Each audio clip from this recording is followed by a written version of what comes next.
Before we start off with today's video, if you guys would like to join the Discord server, link will be in the description below and will also be in that pinned comment. If it has been more than 7 days, please use the latest video, as that's one of the links will be working. And of course, I would love to have you on this channel as well, so make sure to subscribe with that bell on so you don't miss any of the videos, shorts and community section posts. But anyways, let's get right into today's video.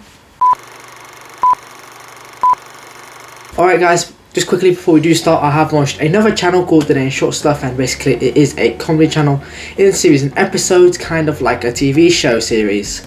So if you guys would like to join in on the fun, link is in the description, and if you do subscribe, view, like, share and comment, I will be greatly appreciative for if that's even a word of you doing so. So a big massive thank you if you do.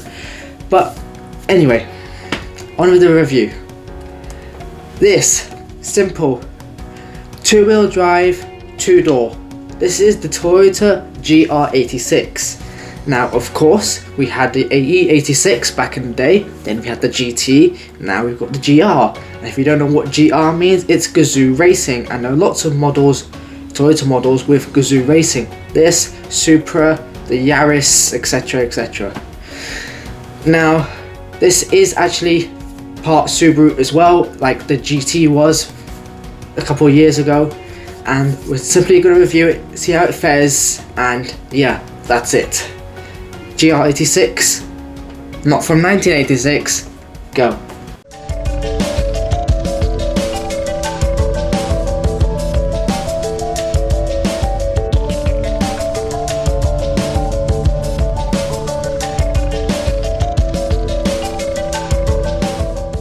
Okay, so when it comes to the exterior of the GR86, so the front, it is quite aggressive with that big massive grille, and even though it is a plain shape, it's fine, it works, it's not ugly, and it does its job, and it cools the engine down.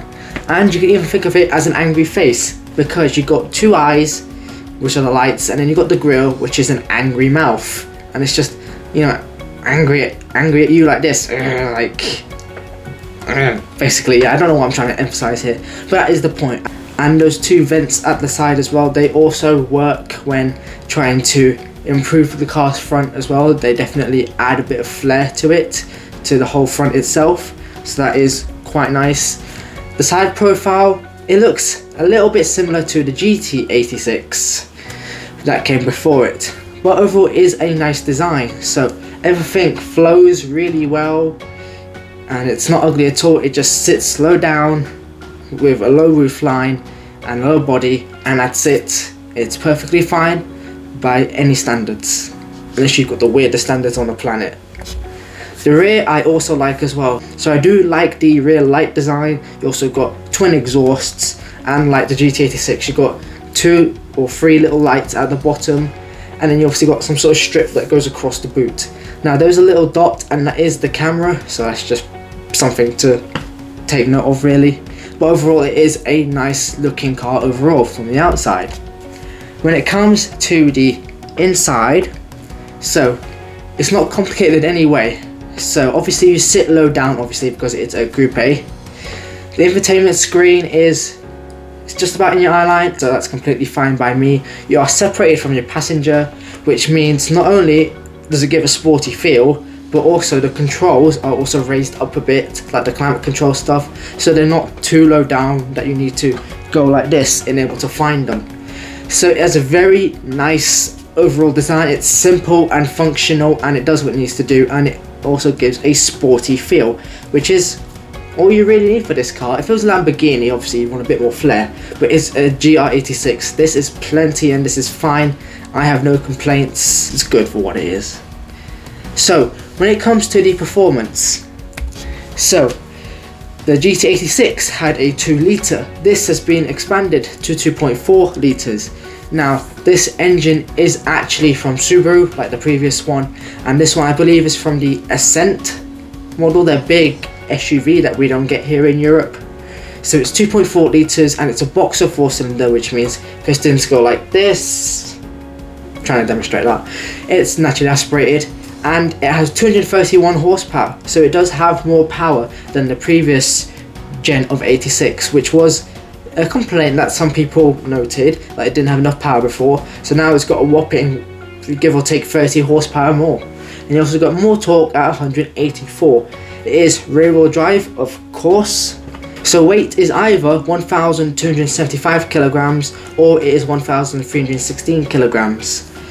Now, you can get a 6-speed manual gearbox, but you can also get a 6-speed automatic variant.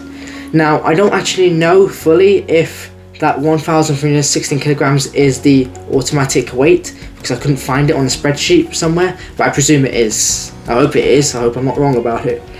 Anyway, 0 to 60 for the manual is 6.1 and for the auto is 6.7. And top speed for the manual is 140 miles an hour and for the automatic it is 134. When it comes to practicality, now this is a small coupe, it's not designed to be practical, so let's put that in our heads, okay, before we all start whining and complaining. So the boot was 226 litres big. Now generally that's not a big size, but for this car it's actually alright for this class. So obviously something like a TT would be bigger, but it is bigger than an MX-5. So you can put 2 people's luggage worth, maybe even 3 if you can, depending on how you are with luggage, in the boot successfully. And if you need more space, simply fold the back seats down, especially if it's just you or another person. Just fold it down and you got more instantly. Unfortunately, the boot opening isn't that wide, which is a shame, but the overall boot size isn't too bad for this class of car. It's decent. The rear seats, on the other hand, are not exactly great. So for kids, they'll be fine. But when it comes to teenagers and adults, unfortunately it won't be. So obviously legroom is very limited because obviously it's a small car, and also headroom is as well because it's not exactly a tall car. Obviously the roof line goes down, so that doesn't help. But it is to be expected that this kind of car and cars in this class aren't particularly great when it comes to carrying people in the back. I mean, if you want to take a taller person for a spin, or you need to take them out to a train station, then you can do that. It just won't be the most comfortable on the planet. Just make it a short journey, or just find a person that doesn't complain too much. When it comes to the handling and the comfort, so like I said before, 2-wheel drive coupe. So it's not that heavy, it's rear wheel drive with a limited slip diff, it's got stiff suspension, and it has a boxer engine, which of course lowers the centre of gravity. So that all helps when you're going around the corner. So you go around the corner and the steering is completely fine, there's enough feel and it's direct enough. So you're going in, having the time of your life, and it handles really well, and you're just having the fun down the B road. Now the old car had quite thin tyres, which made it slip about everywhere. This is less slippable than its sibling basically, but it is still fun overall to drive. There's absolutely no doubt about that at all, especially considering of everything I just said that aids when it comes to handling. Now when it comes to comfort, suspension, like I said, it was stiff. Now it wasn't rock hard uncomfortable, but it wasn't comfortable either, so you could feel some stuff happening basically. So it would be alright, but it just wouldn't be as comfortable as you're hoping for or expecting. But then again, it's expected that a coupe, well, not every single coupe, but some, most, whatever, you know, they're not designed for comfort. You know, it's not the first thing in mind, and it is just something to expect that, you know, cars of this class are gonna be like, really. Is there anything else worth noting? Well, it would be, but I already said that, you know, it was related to the Subaru and it had, you know, boxer engine and all that from Subaru. So pretty much, no, nothing really. So what is the verdict? So the pros are, the exterior is nice, the interior is also quite nice as well. The boot space is actually decent for this class of car, and it has quite good handling, I must say. However, the cons are the rear seat space and the comfort, but those are to be expected really, which is, you know, why you can't fully consider them cons if you don't want to, but if you want to, you can. It's up to you really. But that does conclude my review of the GR86, kind of slash the BRZ.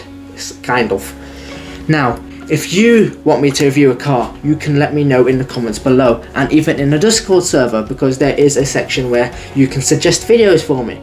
And other than that, and the other Denayan Short Stuff channel, I have nothing else to say. So all I can say is thank you for watching, and peace out, and see you next week.